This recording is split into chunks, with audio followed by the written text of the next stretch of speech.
কোটা আন্দোলন ছড়িয়ে পড়ার পর শেখ হাসিনা বিক্ষোভ দমনে যে যে ব্যবস্থাগুলো নিয়েছেন একদম প্রথম থেকে শেষ পর্যন্ত, এগুলো তিনি কিভাবে করেছেন, কার পরামর্শে করেছেন, এ নিয়ে একটা সংবাদ ছাপিয়েছে the Mirror Asia. The Mirror Asia এই পত্রিকাটা জার্মান বেসড, এটার সম্পাদক মারুফ মল্লিক আপনারা সবাইকে চিনেন, তিনি আগে কলাম লিখতেন প্রথম আলোতে। এবং এই মিরর এশিয়া ঢাকা প্রতিনিধি যারা আছে তাদের সবাইকে কিন্তু গ্রেপ্তার করা হয়েছে নাশকতার দায়ে। তো এই মিরর এশিয়ার উপর যে সরকারের একটা ক্ষোভ আছে তা তো বলাই বাহুল্য, এবং এই মিরর এশিয়ার ওয়েবসাইট কিন্তু সরকার বাংলাদেশে ব্লক করে রেখেছে। তো আমরা একটু এই মিরর এশিয়ার থেকে আমরা একটা প্রতিবেদন পড়ে শোনাই যে আসলে ভারতের বুদ্ধি দিয়ে পরামর্শ দিয়ে কিভাবে আসলে এই হাসিনার রেজিমকে টিকিয়ে রাখতে সহায়তা করেছে এই কোটা আন্দোলনের ভিতর দিয়ে। এবং আপনারা জানেন যে ভারতের এই ধরনের অভিজ্ঞতা আছে, যেমন মণিপুরে জাতিগত বিদ্রোহ ছড়িয়ে পড়েছিল, এবং কাশ্মীরে তো সবসময় এরকম ঘটনা ঘটতেই থাকে।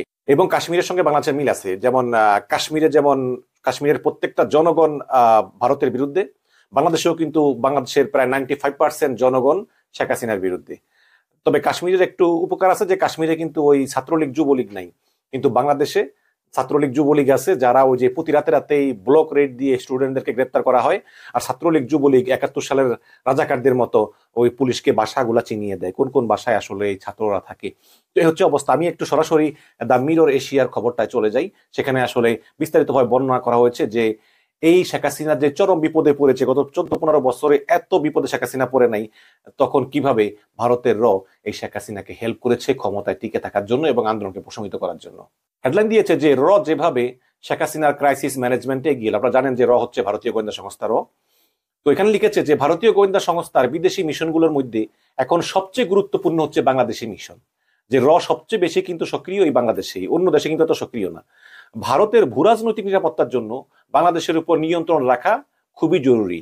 তাই বাংলাদেশের উপর নিয়ন্ত্রণ হারিয়ে ফেললে এটা হবে ভারতের জন্য উদ্বেগ এবং শঙ্কার বিষয়। গত প্রায় 1.5 দশকে এর সবচেয়ে বড় চ্যালেঞ্জ ছিল বিডিআর বিদ্রোহ এবং 2014 সালের নির্বাচনে যেভাবেই হোক আওয়ামী লীগকে জিতিয়ে নিয়ে আসা। এই চ্যালেঞ্জ খুব ভালোভাবেই উতরে গেছে। 2024 সালেও ভারতের আওয়ামী লীগকে ক্ষমতায় রাখতে সফল হয়েছে। দিল্লির কূটনৈতিক সূত্রগুলো বলছে 2023 সালের মে মাসে মার্কিন ভিসা নীতি ঘোষণার পরপরই শেখ হাসিনার মালদ্বীপ সফরে এর তৎকালীন চিফ এবং বাংলাদেশে দায়িত্ব পালন করা 2 জন সাবেক হাইকমিশনারের সঙ্গে শেখ হাসিনা এবং শেখ রেহানা দীর্ঘ বৈঠক করেন। মূলত ওই বৈঠকেই আমেরিকাকে কিভাবে বশে আনা যায় সেই পরিকল্পনা ঠিক করা হয়। এই পরিকল্পনাতেও কিন্তু সফল হয়েছে, আমেরিকাকে বশে এনে ফেলেছে। তাই 7 জানুয়ারি নির্বাচনের পর শেখ হাসিনা এবং উভয় কিন্তু খুব ফুরফুরে মেজাজে ছিল যে সবকিছু ঠিকঠাক পরিকল্পনা মতো চলতেছে। সম্প্রতি শেখ হাসিনা দিল্লি সফরে গিয়ে এর সাহায্যের প্রতিদান স্বরূপ ভারতের সঙ্গে 3টি চুক্তি করেছেন। বাংলাদেশের বিরোধী রাজনৈতিক দলগুলো বলতেছে যে এইসব চুক্তিতে ভারতকে সুবিধা দেওয়া হয়েছে একতরফা ভাবে। মংলা বন্দরের নিয়ন্ত্রণ ও পরিচালনা ভারতকে দেওয়া হয়েছে। বাকি দুটো হচ্ছে বাংলাদেশের ভেতর দিয়ে আসাম ও ত্রিপুরায় রেল চলাচলের করিডোর এবং তিস্তা নদী প্রকল্প। মংলা ও রেল করিডোর চুক্তি শেষ পর্যন্ত হলেও তিস্তা প্রকল্প থেমে যায় বাংলাদেশের কিছু আমলার উদ্দেশ্য প্রণোদিত কালক্ষেপণের কারণে। চুক্তির খসড়া প্রস্তুত হয়নি বলে কৌশলে চুক্তির বিষয়টি এড়িয়ে যাওয়া হয় বাংলাদেশের পক্ষ থেকে। চুক্তিটা এড়িয়ে যাওয়া হয় যে এখনো রেডি হয়নি, এই কারণে কিন্তু ভারতের সঙ্গে চুক্তিটা সাইন হয়নি। বাংলাদেশের আমাদের একটি সূত্র বলতেছে যে রেল করিডোর চুক্তি সংক্রান্ত ফাইলটি দিল্লির বাংলাদেশি হাইকমিশন বা রেল মন্ত্রণালয় কিন্তু নাই। এই ফাইলটি প্রধানমন্ত্রী শেখ হাসিনার কাছে আছে, কারণ চুক্তির একটি ধারায় বলা হয়েছে যে চলন্ত রেলে ভারত কি পরিবহন করবে তা বাংলাদেশ কর্তৃপক্ষ দেখতে ও জানতে পারবে না। তবে ভারতীয় রেল বাংলাদেশ ভূখণ্ডে কোনো নিরাপত্তাজনিত সংকটে পড়লে তখন বাংলাদেশের নিরাপত্তা বাহিনীকে সহযোগিতা করবে ভারতীয় নিরাপত্তা বাহিনী। মানে বাংলাদেশে ভারতের সৈন্য প্রবেশ করতে পারবে তাদের রেলকে নিরাপত্তা দেওয়ার অজুহাত তুলে। অনেকেই মনে করছেন যে এই চুক্তি করে ভারত মূলত বাংলাদেশে সৈন্য পাঠানোর একটা বন্দোবস্ত করে রাখলো। এই 3টি চুক্তির বিষয়ে ফাঁস হওয়ার পর চীন শেখ হাসিনার উপর নাকশ হয় এবং চীনের ধারণা বাংলাদেশের রেল করিডোর দিয়েই ভারতের উত্তর পূর্বাঞ্চলে চীনকে ঠেকাতে সামরিক সরঞ্জাম পরিবহন করা হবে। এই কারণে শেখ হাসিনার চীন সফর নিয়ে প্রত্যাশিত সফলতা পাননি। চীনের পক্ষ থেকে শেখ হাসিনার উপর এরকম শীতল আচরণই করা হয়েছে। শেখ হাসিনার চীন সফর নিয়ে যখন দিল্লিতে ভারতীয় গোয়েন্দা সংস্থা এর কেন্দ্রীয় সদর দপ্তরে চুলচেরা বিশ্লেষণ চলতেছে, তখনই ঢাকায় ছাত্ররা কোটা আন্দোলন নিয়ে রাজপথে নেমে পড়ে। এবং এই আন্দোলনের গতিবিধির উপর নজর রাখার বিশেষ দায়িত্ব দেওয়া হয়েছিল একজন নবীন বাঙালি কর্মকর্তাকে। ওই বাঙালি কর্মকর্তার 17ই জুলাই পাঠানো তথ্য পেয়ে বিচলিত হয়ে পড়েন এর ঊর্ধ্বতন কর্মকর্তারা। দিল্লিতে এর কাছে তথ্য আসে যে ঢাকায় সাধারণ শিক্ষার্থীদের উপর গুল্লির নির্দেশ দিয়েছে পুলিশের হাইকমান্ড। শুরুতে এটা পুলিশের সাবেক মহাপরিদর্শক বেনজির আহমেদের অনুসারীদের কাজ হিসেবে ভাবলেও পরে তারা জানতে পারে যে সরকারের উচ্চ মহল মানে প্রধানমন্ত্রী শেখ হাসিনা বেশ ঘৃণাসূচক শব্দোচ্চারণ করেই গুলির নির্দেশ দিয়েছেন। পুলিশ গুলি করে দমানোর চেষ্টা করলেও 24 ঘন্টার মধ্যে পরিস্থিতি নিয়ন্ত্রণের বাইরে চলে যায়। পরিস্থিতি নিয়ন্ত্রণের বাইরে চলে যাওয়ার প্রেক্ষাপটে 18ই জুলাই উভয় দেশের সরকার মানে বাংলাদেশ সরকার এবং ভারত সরকার উভয়ই বিচলিত হয়ে পড়ে। দিল্লিতে শেখ হাসিনার কন্যা সাইমা ওয়াজেদ পুতুল বেশ কয়েকজন ভারতীয় কূটনীতিকের সঙ্গে আলোচনা করে জানায় যে পরিস্থিতি বিডিআর বিদ্রোহের চেয়েও ভয়াবহ। তিনি বলেন যে আওয়ার স্টুডেন্ট হ্যাজ রেবেলড।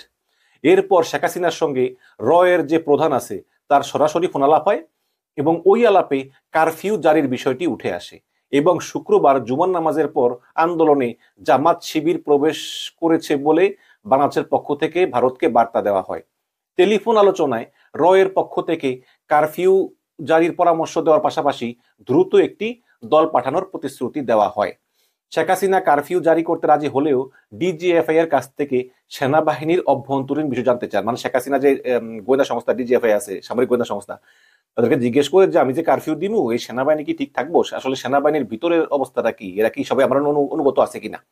কিন্তু ডিজিএফআই এর আগেই হাসিনাকে আশ্বস্ত করে, মানে ডিজিএফআই এর আগেই ভারতীয় গোয়েন্দা সংস্থা হাসিনাকে আশ্বস্ত করে বলে যে আমাদের কাছে হিসাব আছে, তোমার সেনাবাহিনী সব নিয়ন্ত্রণে আছে, কোনো সমস্যা নেই, আমরা এগুলো আগে ঠিকঠাক করে রাখছি। উল্লেখ্য যে 2009 সালের বিডিআর বিদ্রোহের পর ডিজিএফআই এর একটা অংশ এর বাংলাদেশের সেলে পরিণত হয়েছে। এরাই মূলত ভারতকে বাংলাদেশ সেনাবাহিনীর সকল গোপন তথ্য সরবরাহ করে থাকে।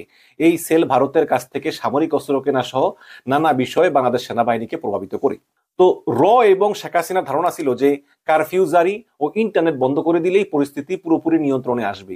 কিন্তু শনিবার ঢাকায় কারফিউ ভেঙে মানুষ রাস্তায় নেমে আসে এবং 50 জন নিহত হয় বলে তথ্য যায় দিল্লিতে, মানে ভারতের রাজধানী দিল্লিতে। একই সঙ্গে জানতে পারে যে আওয়ামী লীগের একাংশের নীরব সমর্থনও কিন্তু আছে আন্দোলনের প্রতি। এই অবস্থায় শনিবার দিল্লি এবং কলিকাতায় একাধিক বৈঠক করে ভারতীয় নীতি নির্ধারকরা পরামর্শ নেওয়া হয় যে বাংলাদেশের উপর নজর রাখা সাংবাদিক এবং মালদ্বীপে বৈঠকে থাকা ওই দুই ভারতীয় সাবেক কূটনীতিকেরও। বৈঠকে অনেকেই শেখ হাসিনার দিন শেষ মন্তব্য করেন, কিন্তু তার মধ্যে এর প্রধান বৈঠকে একটি বার্তা পাঠায়। তিনি বলেন যে কাশ্মীরের অভিজ্ঞতা কাজে লাগাও, প্রয়োজনে আরেকটি কাশ্মীর বানাও, তবুও শেখ হাসিনাকে ক্ষমতায় টিকিয়ে রাখতে হবে।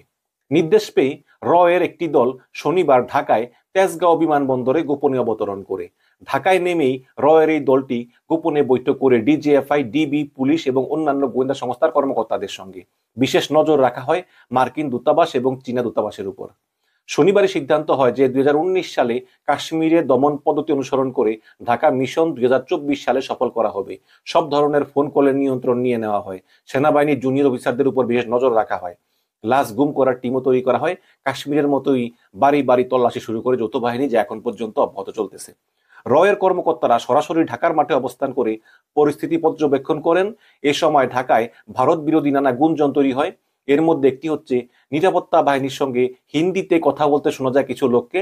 হাইকোর্টের রায় এবং সরকারের প্রজ্ঞাপন জারির পাশাপাশি পরিস্থিতি শেখ হাসিনার নিয়ন্ত্রণে চলে আসে। ফলে 24শে জুলাই এর দলটিকে আর মাঠে না নামার নির্দেশ দেওয়া হয় দিল্লি থেকে। 25শে জুলাই থেকে মাঠ থেকে সরাসরি সরে আসে এর দলটি। এরপর সহায়ক একটি টিম ভারতের রাজধানী দিল্লি থেকে টেলিফোনে পরামর্শ দিচ্ছেন। এর পাশাপাশি দিল্লি ও কলকাতাতেও যেন বাংলাদেশ বিরোধী কোনো বিক্ষোভ না হয় সে বিষয়ে বিশেষ সতর্কতা অবলম্বন করা হয়। বাংলাদেশ হাইকমিশনের পক্ষ থেকে এই বিষয়ে তদারক করতেছে চুক্তিতে নিয়োগ পাওয়া একজন কর্মকর্তা।